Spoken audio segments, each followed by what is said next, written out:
જૂનાગઢ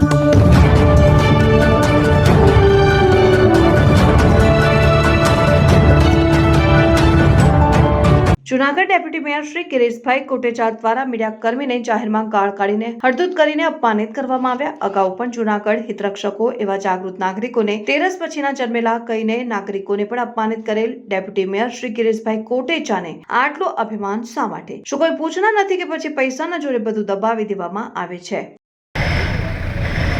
हाँ जी रविंद्रभाई, મારું નામ છે રવિન્દ્ર કંસારા। હું એક નેશનલ પ્રેસ એસોસિએશનના જિલ્લા પ્રભારી તરીકે ફરજ બજાવું છું। હાલ સૌરાષ્ટ્ર મીડિયાના તંત્ર તરીકે ફરજ બજાવું છું।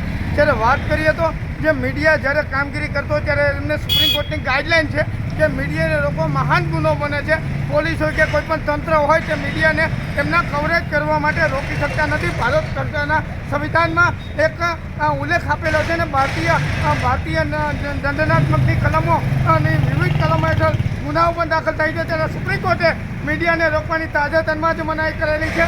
જ્યારે મીડિયાનું આજે અહીંયા અંબિકા ચોકમાં કામગીરી ચાલુ હતી ત્યાં દરમિયાન હું મારું ઇન્ટરવ્યૂ કરતો હતો, લોકોએ મને બોલાવ્યો હતો પ્રતિનિધિત્વ તરીકે મીડિયાના।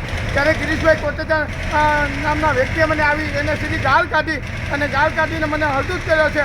આ બાબતે મારે યોગ્ય કાર્યવાહી થાય એને મારી માફી માગી લે, નકર નામદાર ગુજરાત હાઈકોર્ટ સમક્ષ મારી એક ફરિયાદ છે કે યોગ્ય દિશામાં આમની કાર્યવાહી થાય અને બીજી વખત મીડિયાને રોકે નહીં અને આવનારા દિવસોની અંદર જો મીડિયાની મધ્ય આવું કંઈ થશે તો તાકી પણ નહીં લે। આવનારા દિવસોમાં ગુજરાત હાઈકોર્ટ લગી હું નામદાર ગુજરાત હાઈકોર્ટમાં પિટિશન દાખલ કરી અને તેમની સામે કાનૂની કાર્યવાહી હાથ ધરીશ તો હું લોકોને આહ્વાન કરું છું। ગિરીશભાઈ કોટેચા હાલ કોઈ હોદ્દેદાર છે, કોઈ જવાબદારના ડેપ્યુટી મેયર તરીકે ફરજ બજાવે છે અને તેઓ જે ગાળ કાઢી છે મને તે આ ખરેખર અશોભનીય વર્તન છે અને જ્યાં કામગીરી કરતા હતા લોકો વિરોધ કરતા હતા, લોકોને વિરોધ કરો તો એક લોકોનો અધિકાર છે, અધિકાર વ્યક્ત કરતા હતા। આ અધિકાર વ્યક્ત કરતી વખતે મીડિયા તરીકે મને બોલાવવામાં આવ્યો હતો।